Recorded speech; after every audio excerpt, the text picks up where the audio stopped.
नमस्कार, रांगोळी designs bye प्रतीक्षा आहे माझ्या चॅनलमध्ये तुमचे पुन्हा एकदा स्वागत आहे. तर आज आपण कलरिंग बघणार आहोत. कालच्या डिझाईनला आपण कलर कसं करणार आहोत ते बघायचे आहे. तर इथे मी माझा आधीचा ग्लू घेतलेला आहे, तो असं खूप पातळसर त्याचं बॅटर आहे आणि आता आपल्याला फर्स्ट लेअर द्यायचा आहे. त्याच्यामुळे मी याच्यामध्ये ग्लू घेतलेला आहे आणि त्याला आता घट्ट प्रमाणात त्याचं बॅटर बनवून घेऊया आपण. या पद्धतीने त्याला मिक्सिंग करायचं आहे. इथे मिक्सिंग झालेलं आहे, तुम्ही बघू शकता. मग अशीपेक्षा त्याची कन्सिस्टन्सी अशी जाड अशी झालेली आहे. आता आपण त्याला ॲप्लाय करून घेऊया. पहिल्यांदा आपण स्वस्तिक काढून घेऊया. या प्रकारे तुम्हाला त्याच्यावरती ग्लू ॲप्लाय करायचा आहे ब्रशच्या साहाय्याने.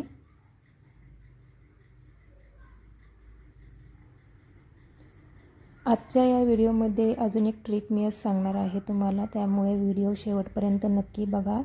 चॅनलला सबस्क्राईब करा, लाईक करा, शेअर करा, कमेंट करा.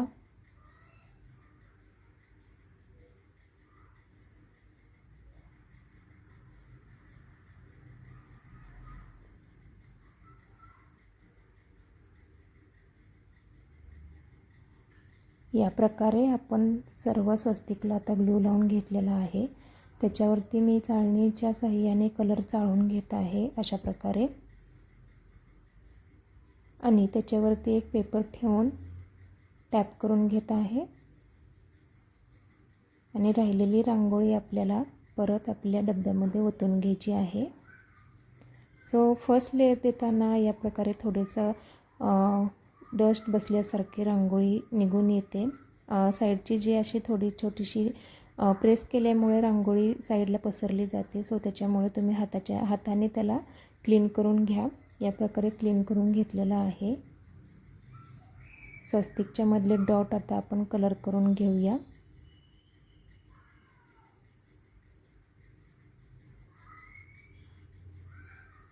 या प्रकारे आपल्याला डॉट कलर करून घ्यायचे आहेत.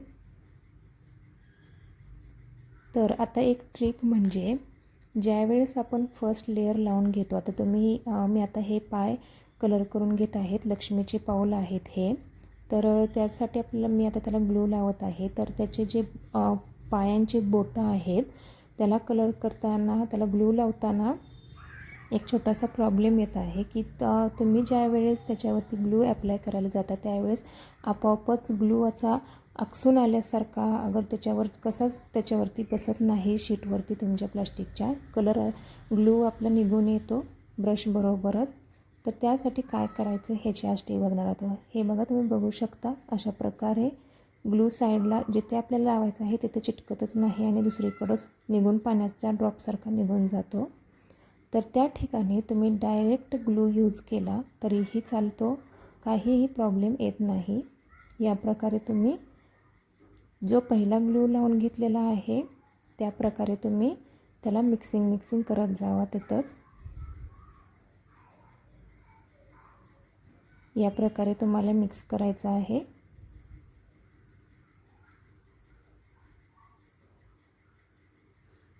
आता आपला ग्लू लावून झालेला आहे.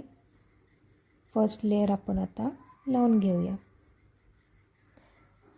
आता या ठिकाणी मी पहिल्यांदा चाळणीने कलर चाळून घेतलेला आहे आणि आता मी हाताच्या साहाय्यानेच इथे कलर टाकून घेत आहे.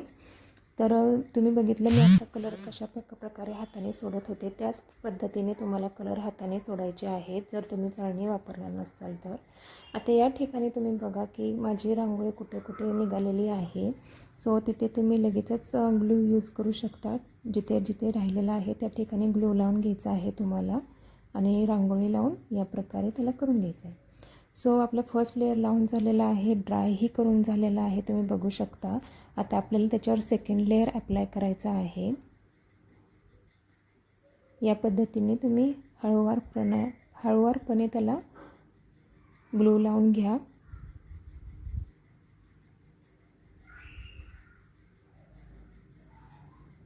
आता ही मला कस्टमाइज डिझाईन आहे, म्हणजे माझ्याकडे पाऊल तर होतेच पण मी अजूनही स्वस्तिकची डिझाईन कधी शेअर केलेली नव्हती आपल्याला. सो मी माझं जे कस्टमर आहे त्यांना 2 स्वस्तिक हवे आहेत आणि 2 हे लक्ष्मींची पाऊल हवे आहेत. पण मी ही बॉर्डरची फुल पट्टी बनेल अशा प्रकारे ही डिझाईन बनवलेली आहे. तुम्ही शेवटला बघू शकता मी हे कट केलेलं आहे. या प्रकारे आपले आता दोन्ही लेयर वाळून पूर्णतः ड्राय करून घेतलेले आहेत. आपण आता ते OHP शीट काढून घेऊया. सो ही डिझाईन अशीही खूप सुंदर दिसते. तुम्हाला अशा प्रकारे ठेवायची असेल तर तुम्ही अशीही ठेवू शकता किंवा तुम्हाला कटिंगमध्ये हवी असेल तर तुम्ही या पद्धतीने त्याला कट करून घेऊ शकता. माझ्या कस्टमरला हे कटिंगमध्येच हवे आहेत, सेपरेट याचे पीसेस हवे आहेत, त्याच्यामुळे मी हे कट करून घेणार आहे. तुम्हाला जर ही डिझाईन आवडली असेल तर कमेंट करा.